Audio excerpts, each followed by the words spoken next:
तो विमान हादसे की हकीकत पर से पर्दा उठने वाला है, क्योंकि आखिरकार वो ब्लैक बॉक्स मिल ही गया। वो ब्लैक बॉक्स जिसकी तलाश बेसब्री से हो रही थी, क्योंकि इस ब्लैक बॉक्स में वो राज दफन है जिससे पर्दा उठेगा तो पता चलेगा कि हकीकत क्या है। जी, अहमदाबाद में प्लेन क्रैश क्यों हुआ, कैसे हुआ, आखिर के वो 30 सेकंड में क्या हुआ कि पायलट ने टेक ऑफ करते ही मेड ए कॉल यानी कि इमरजेंसी कॉल क्यों कर दिया।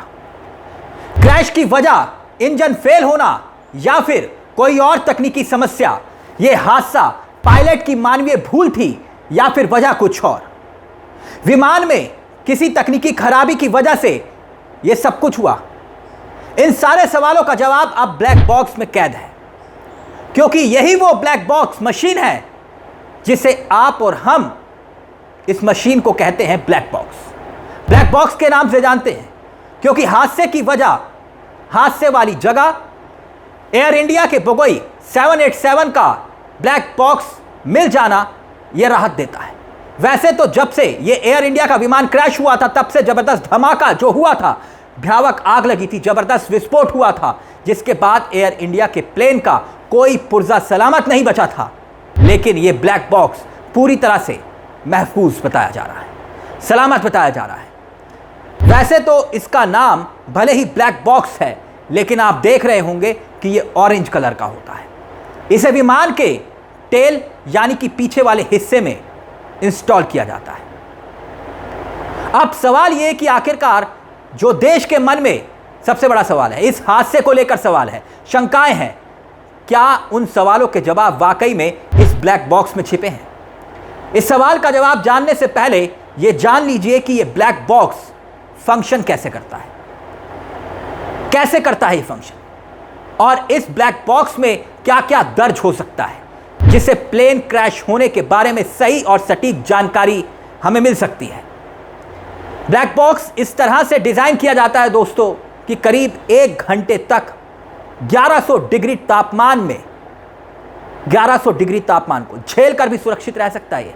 सोचिए, 1100 डिग्री, विस्फोट हो, आग लगे, पूरा प्लेन स्वाह हो जाए, लेकिन फिर भी भले ही पुर्जे पुर्जे जलकर खाक क्यों ना हो जाए, यह ब्लैक बॉक्स सलामत रहता है। इसी तरह से इसे डिजाइन किया जाता है। यही वजह है कि अहमदाबाद में इतने भयानक विस्फोट के बाद भी ब्लैक बॉक्स सुरक्षित मिल गया। तो समझिए ब्लैक बॉक्स मिलने के मायने क्या है।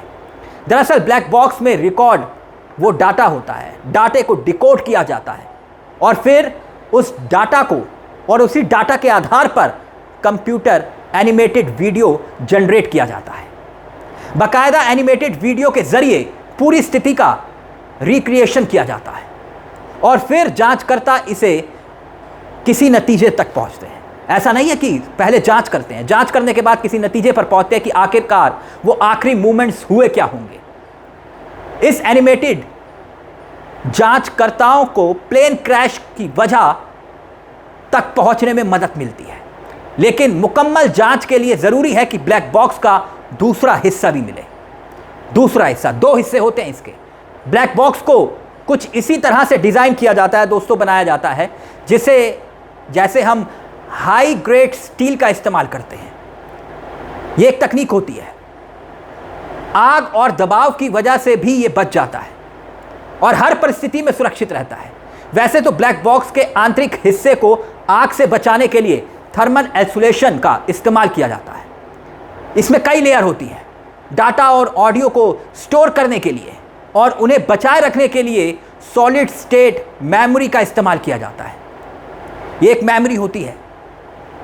और वैसे ब्लैक बॉक्स की खासियत यह होती है कि अगर प्लेन समंदर में गिर भी जाए, ऐसा नहीं है कि सिर्फ टकराता है, समंदर में भी गिरता है और तब भी ब्लैक बॉक्स सलामत रह सकता है। जानते हैं क्यों? क्योंकि इसे इस तरह से डिजाइन किया होता है कि 20,000 फीट यानी कि 6,000 मीटर की गहराई तक समंदर के दबाव को यह सहन कर सकता है। पानी में लंबे वक्त तक डूबे रहने के बावजूद डाटा को सुरक्षित रखने की इसके अंदर खासियत होती है। अंडर वाटर लोकेटर इसमें होता है, 30 दिनों तक ये सिग्नल देता है, 30 दिनों तक, ताकि इसे खोजा जा सके। अब एयर इंडिया के इस ब्लैक बॉक्स यानी कि FDR से अब पता क्या चलेगा? और कैसे पता चलेगा कि आखिरकार हुआ क्या? एक हिस्सा होता है कॉकपिट का, वॉइस रिकॉर्डर होता है उसमें, और उसकी भी तलाश हो रही है। जैसे इस ब्लैक बॉक्स एडीआर से ये पता चलेगा कि विमान की गति, हवा की गति, एयर स्पीड, ग्राउंड स्पीड, ऊंचाई, एल्टीट्यूड, उतराई चढ़ाई, किस दिशा में ये जा रहा था, फ्यूल का तापमान, ईंधन का प्रवाह, ये सारे सवालों के जवाब इसमें छिपे हुए हैं। ऑटो पायलट लैंडिंग गियर या फिर दूसरे सिस्टम कैसे काम कर रहे थे, जीपीएस के मुताबिक एक एक सेकंड की जानकारी और पूरे डाटा, सेंसर डाटा भी इसमें मिल सकता है। यह कहा जा रहा है कि बोइंग 787 में 88 यानी कि 88 ऐसे मापदंड थे जिन्हें रिकॉर्ड किया जाता है। समझने के लिए कि यह प्लेन क्रैश हुआ तो क्या फॉल्ट था, क्या ऐसी तकनीकी खामी आई, इससे पता चलेगा। और ये फुल प्रूफ मेमोरी इस ब्लैक बॉक्स की जो होती है, वैसे सीवीआर जिसकी तलाश हो रही है, कॉकपिट वॉइस रिकॉर्डर होता है। दो अलग अलग यूनिट होते हैं। कॉकपिट वॉइस रिकॉर्डर जो दोस्तों होता है, वो कॉकपिट में जब बातचीत होती है दो पायलट और को पायलट के बीच में, वो रिकॉर्ड होती है। जब उस वक्त इमरजेंसी कॉल की गई थी, जब पायलट ने कहा था डे में डे, हम विमान का कंट्रोल लूज कर चुके हैं, जब पायलट ने बोला था, पायलट सब्रवाल ने, हम डिस्टेंस कर रहे हैं, हम नीचे जा रहे हैं, ये जो कुछ कॉल में किया गया था उसके बाद क्या हुआ था, पायलट आपस में क्या बातचीत कर रहे थे, यानी उनका कम्युनिकेशन क्या था, किस सिचुएशन में पायलट ने ये डिसीजन लिया, वो पता चलेगा।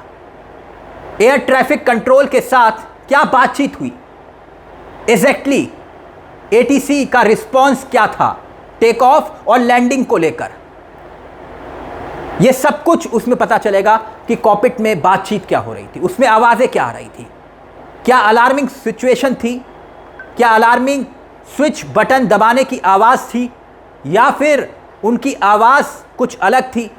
कॉकपिट में माइक लगा होता है, उसके ज़रिए आवाज़ें रिकॉर्ड होती हैं ताकि उस वक्त भी पैनिक सिचुएशन के वक्त भी कंट्रोल किया जा सके। वो सब सेकंड बाय सेकंड रिकॉर्ड होता है दोस्तों। यकीनन सवाल कई हैं, ऐसे में उम्मीद की जा रही है हर सवाल का जवाब हमें इस ब्लैक बॉक्स में मिल जाएगा, ताकि संशय और शंकाओं की जो तपिश इस वक्त बढ़ी हुई है वो कम होगी और ये मालूम चलेगा कि आखिरकार सच में उस प्लेन में हुआ क्या था, वो चूक थी तो थी किसकी, जिस वजह से 242 लोगों की जान गई। इसीलिए मैंने कहा कि ये ब्लैक बॉक्स मिलना एक बहुत बड़ी खबर है। अब ये ब्लैक बॉक्स ही विमान हादसे की हकीकत से पर्दा उठाएगा और ऐसी उम्मीद की जानी चाहिए कि इस पूरे मामले की निष्पक्ष जांच होगी और जो दोषी होगा उसे बख्शा नहीं जाएगा। नमस्कार, जय हिंद, जय भारत।